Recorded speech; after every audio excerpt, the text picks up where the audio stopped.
From May 23 to 24, China conducted a military drill around Taiwan Island.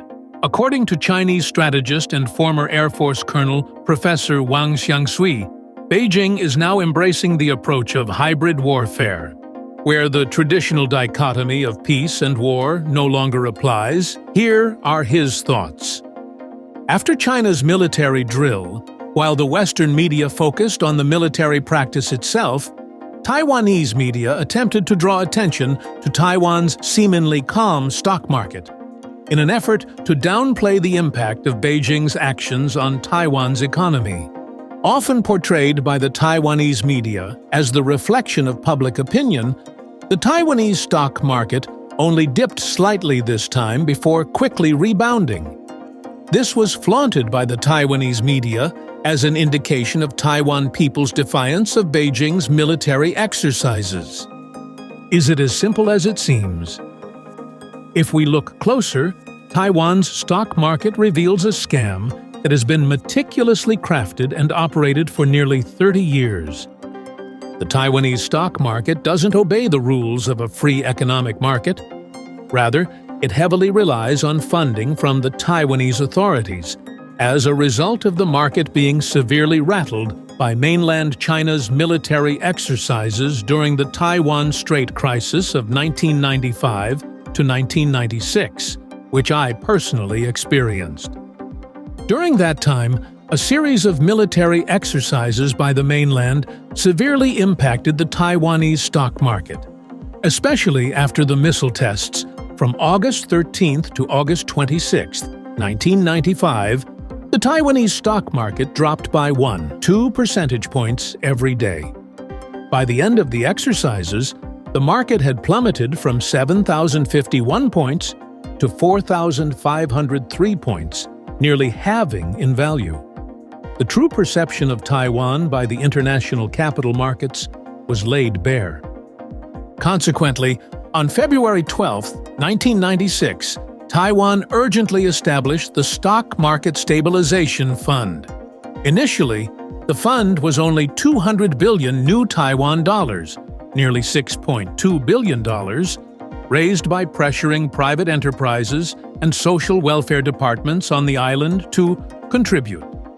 This included $31.5 billion from the banking industry, $94.5 billion from the insurance industry, $60 billion from life insurance and postal savings, $13 billion from the Labor Retirement Fund, and even $1 billion from the Civil Servants Relief Fund. The Stock Market Stabilization Fund pulled the Taiwanese stock market back from the brink of complete collapse. Since then, during times of tension in cross-strait relations, the fund has repeatedly played a role in supporting the market. The Stock Market Stabilization Fund has become a moat protecting Taiwan's stock market and financial sector. However, the effectiveness of this fund is now called into question, as Chinese mainland's economic power has grown significantly stronger compared to 28 years ago.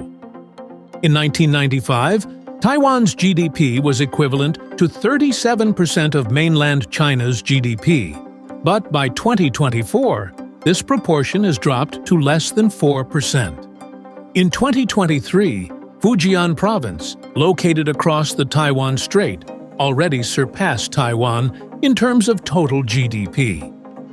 The relative economic advantage of the mainland over Taiwan has expanded more than tenfold. While Taiwan's Stabilization Fund has not been expanded since 2011, with its size only reaching 597.2 billion new Taiwan dollars.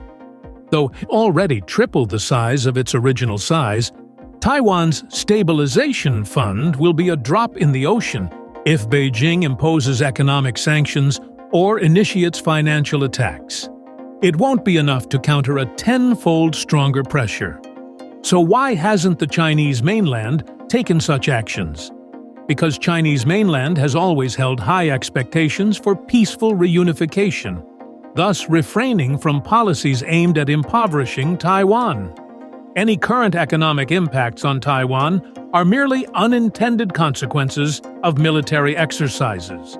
not a result of deliberate economic sanctions. However, the foundation of goodwill is increasingly being undermined by the Taiwanese separatists, making it harder to sustain. It should be noted that this military drill signals a significant shift in Chinese mainland's policy towards Taiwan, as Beijing is now entering a new phase of forced reunification. Forced reunification is not to unify Taiwan by force, but a low-intensity hybrid warfare conducted in the gray zone between peace and war, utilizing a mix of military and economic power. The goal of pressuring Taiwan through a hybrid warfare is to demonstrate to the Taiwanese people the consequence of choosing to be a pawn for the U.S. in its effort to contain China, rather than pursuing peaceful unification. Currently, Chinese mainland has implemented a series of favorable policies and measures towards Taiwan, which has allowed the mainland to remain Taiwan's largest export market and the largest source of its trade surplus.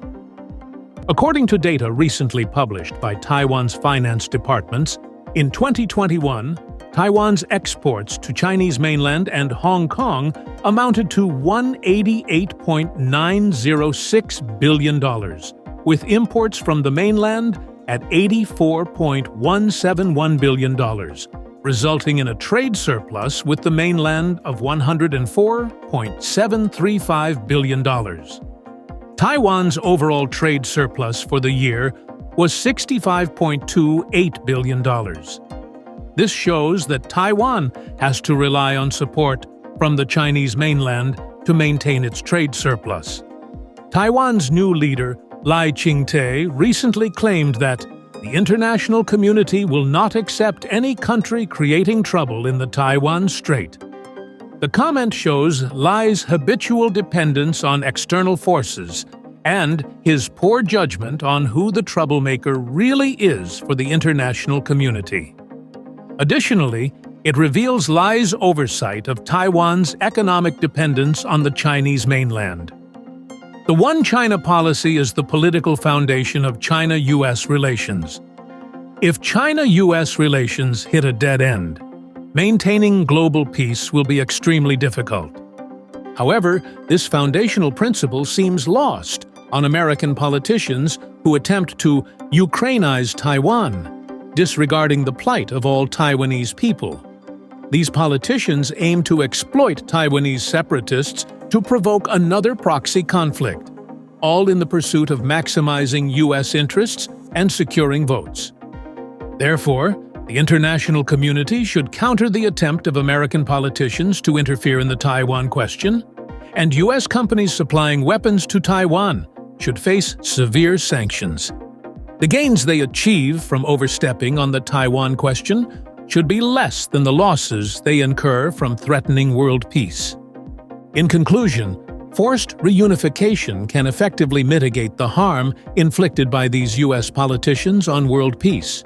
When the U.S. attempts to prevent China's unification by warning Beijing against use of force, China's approach of forced reunification, which is neither purely civil nor purely military, but a combination of both, will effectively compel those U.S. politicians to relinquish their control over the Taiwan issue. Only through these actions can the political foundation of China-U.S. relations be solidified and world peace preserved.